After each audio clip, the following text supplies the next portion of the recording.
With Superintendent Tom Horn, the teacher shortage is chronic and it's not getting any better. We have some new numbers that are pretty disquieting.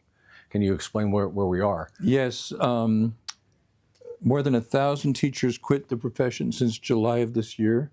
In excess of 4,000 teaching positions are vacant and being covered by long-term substitutes or other part-time methods, with almost 1,400 completely unfilled. This is a intolerable situation, and it's a problem that's been existing for some time, and I've been advocating consistently with the legislature that we solve this problem. Every time I give a state of education speech at the legislature, I point out we absolutely must raise teachers' salaries.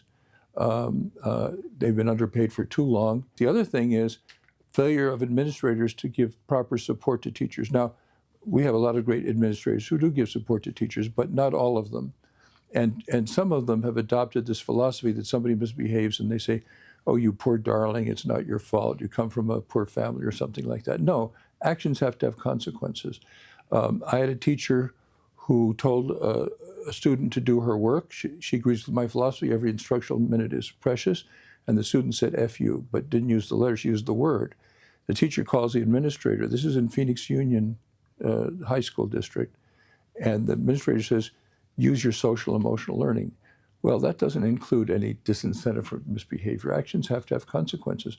Another teacher wrote me that she knew 40 teachers that she could name that have left the profession because of failure to get support from their administrators when there's a discipline problem.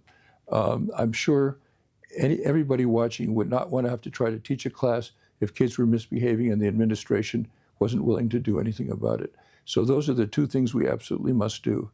We have to raise our teachers' salaries, and we have to have a provision that encourages administrators to support the teachers on matters of discipline. Why is there such resistance to both of those things? It seems like those are very difficult lifts in the legislative and in the administrative world in the schools. Why? Well, there have been years when the budget has been tight, but now we're dealing with Prop 123. This is the deadline year to deal with Prop 123. That involves money coming from the land trust, not from taxes, and the land trust has plenty of money. So there's absolutely no reason this year we can't take a significant step in raising our teachers' salaries. And ultimately, what happens if we don't address this? Well, we are losing more teachers than are coming into the profession. If that were to continue and nothing was done about it, we could ultimately end up with zero teachers. You can imagine how the public would react to that.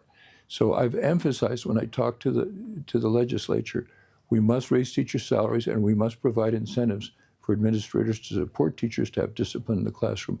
Without discipline in the classroom, kids can't learn and the life becomes impossible for the teachers. Perhaps people should politely contact their legislators. That would be a good idea. All right. Thank you, Superintendent Horn. And as always, azed.gov.